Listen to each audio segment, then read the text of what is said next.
El 20 de abril de 2010, la plataforma Deepwater Horizon explotó cuando estaba perforando el pozo exploratorio Macondo, debido a la liberación incontrolada y de alta presión de gas y de petróleo. 11 trabajadores de la plataforma murieron esa noche, hubo 17 heridos y un desastre masivo de petróleo. Fue la catástrofe más grande, duradera y profunda en la historia de la industria petrolera. El derrame ocurrió en la profundidad y duró 87 días. Que son casi 3 meses, liberando de 50.000 a 70.000 barriles diarios de petróleo vivo. El petróleo vivo es una combinación de gas natural con petróleo.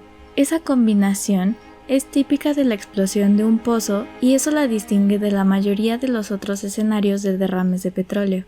En total, se derramaron más de 200 millones de galones de petróleo y se contaminaron más de 2.113 kilómetros de costa. La Deepwater Horizon era una plataforma móvil semisumergible de perforación petrolífera que estaba ubicada en el mar, específicamente al norte del Golfo de México, a unos kilómetros del estado de Luisiana. Estos son los hombres que perdieron la vida el 20 de abril de 2010 a bordo de la plataforma Deepwater Horizon.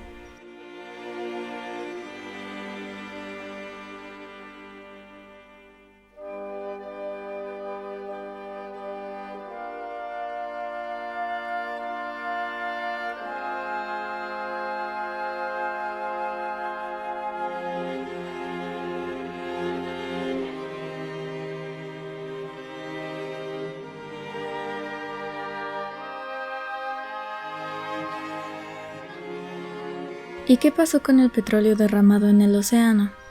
Para saberlo tenemos que saber cómo respondieron al derrame, cuáles son los procesos que están involucrados en el comportamiento y el destino del petróleo, y eso nos puede dar información acerca de todas las consecuencias que tuvo para los distintos organismos y ecosistemas del Golfo de México. Lo que pasó en Deepwater Horizon fue la primera fuga de petróleo masiva de un pozo en la profundidad del océano. Y como duró mucho tiempo el derrame, pudieron recolectar muchas muestras y hacer distintos análisis.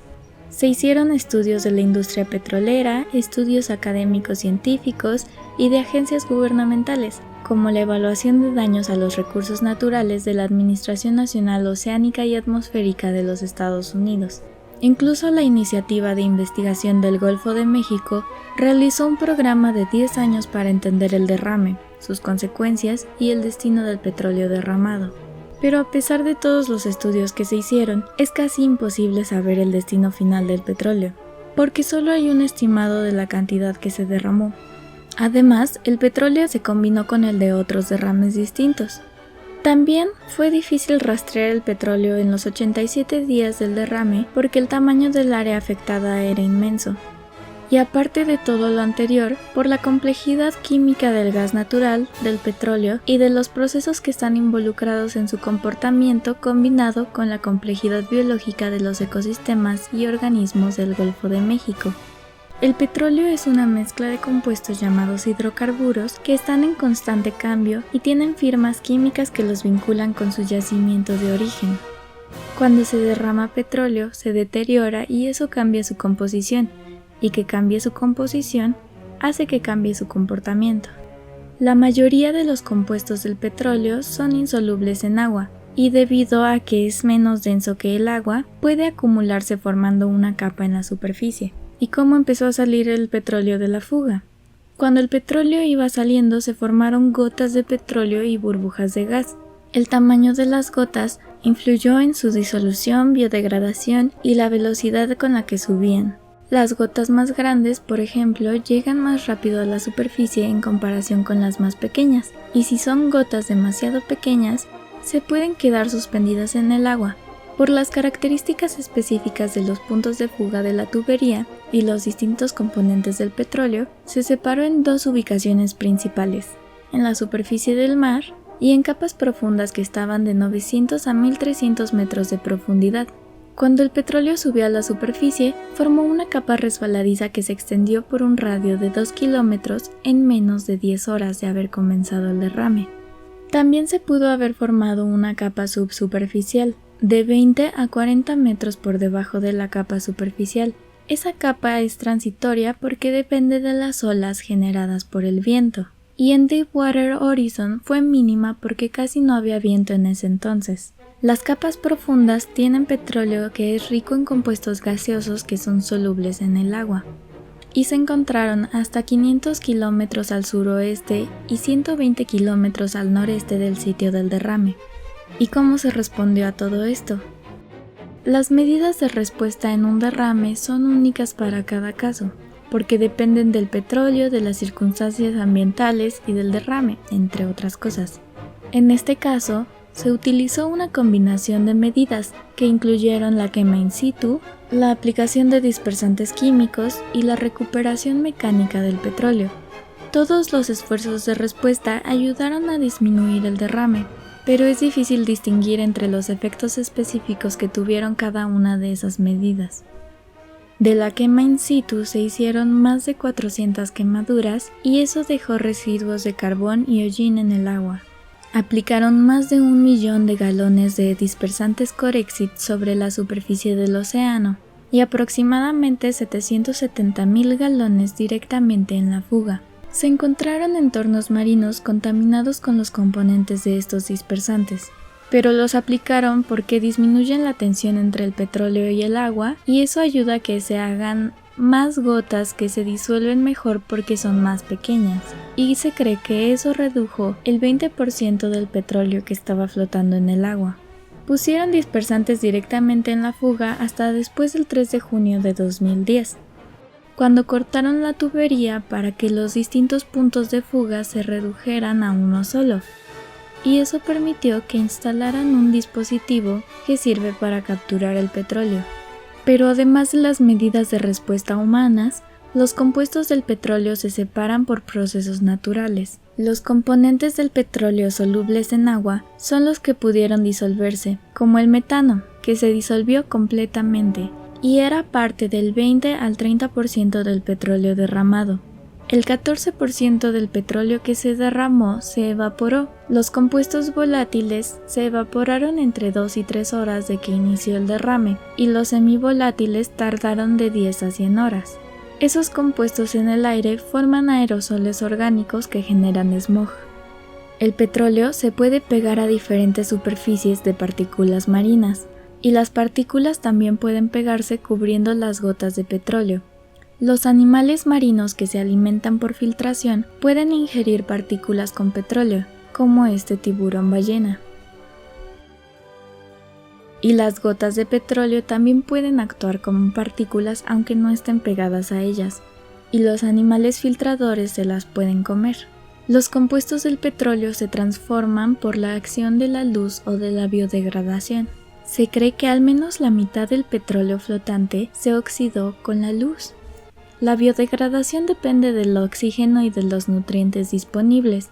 Los microbios llegan en distintos momentos dependiendo de los compuestos que están disponibles en ese momento, porque distintas especies se alimentan de distintos componentes del petróleo.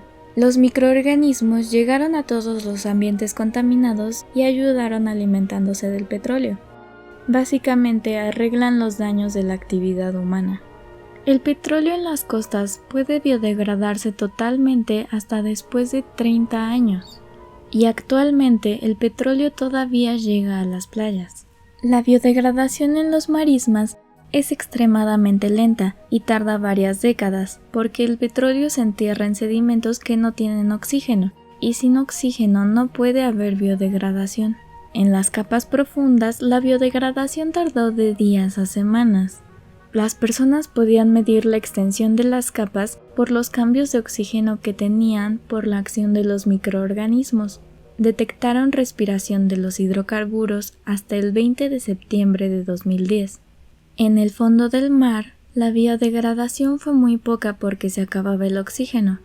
En una cuestión de meses solo se pudo biodegradar menos del 1% del petróleo total derramado. El petróleo de Deepwater Horizon se puede rastrear siguiendo la firma de los isótopos del carbono fósil en los organismos que lo consumieron, por las redes de alimentación en el mar. Esa firma se transmite hacia arriba de la cadena alimenticia. y los eucariontes que no se alimentan por filtración pueden ingerir petróleo al comer presas contaminadas. El petróleo también se puede mover sin alterar su composición, y esto lo hace por mecanismos de transporte. Se puede mover de forma horizontal, vertical ascendente o por la gravedad. En general, las corrientes marinas y el viento ayudan a tomar decisiones de respuesta a los derrames, porque el saber a dónde se mueve el agua también te dice a dónde se mueve el petróleo. Los vientos que venían del sur llevaron el petróleo que estaba flotando en la superficie hacia el norte. Pero hubo un frente que iba hacia el este que llevó el petróleo a Mississippi, Alabama y Florida. El área total acumulada impactada fue de casi 150,000 kilómetros cuadrados desde Luisiana hasta la costa norte de Florida. El petróleo que llegó a las costas era del 10 al 30% del petróleo que estaba flotando en el mar, y se contaminaron más de 2.113 kilómetros de costas. La mayoría del petróleo de las capas profundas se movió al suroeste y se pudo rastrear hasta 400 kilómetros a partir del punto de derrame. También hubo movimientos que lo llevaron hacia el noreste. Hicieron un experimento en donde marcaron con tinte la capa profunda y observaron después de un año que la zona teñida todavía estaba concentrada en el lugar del derrame, pero también en el sur y en el suroeste. El petróleo puede hundirse cuando se une con partículas y cae como nieve de petróleo marina, que puede ser petróleo con partículas o petróleo con bacterias, y se sedimenta en el fondo del mar. Aproximadamente el 20% del petróleo de Deepwater Horizon se depositó en una capa contaminada de más de 110,000 kilómetros cuadrados que duró de meses a años, y afectó a los ecosistemas de las aguas profundas y organismos como los corales. Prevén que la recuperación de los corales tarde de décadas a siglos. Todavía hay petróleo de Deepwater Horizon en algunos entornos, y también tiene mucho tiempo que desapareció de otros. Los impactos en los ecosistemas y organismos han variado, porque cada entorno tiene distintos tiempos de recuperación por sus condiciones específicas y por las características del petróleo que llega ahí. Este derrame le hizo mucho daño a una cantidad exorbitante de animales no humanos. Solo un ejemplo de ellos es a los delfines, y algunos de los daños que les causaron fueron enfermedades pulmonares cardíacas, el deterioro de sus respuestas de estrés y la reducción de su éxito reproductivo. Otro ejemplo es el micronécton de aguas profundas, que recientemente descubrieron que sus comunidades se disminuyeron significativamente, y eso podría tener graves impactos en las redes de alimentación del océano. Esto hace que nos preguntemos si los ecosistemas del Golfo de México volverán a las condiciones que tenían antes de este desastre ambiental o si encontrarán un nuevo estado. Así que la recuperación del Golfo de México es una cuestión de punto de vista y de escala por los diferentes tiempos de recuperación que tiene cada entorno. La compañía responsable de todo lo que pasó es la multinacional British Petroleum. Dos de los supervisores de la compañía fueron acusados de homicidio culposo, pero en 2015 les retiraron los cargos.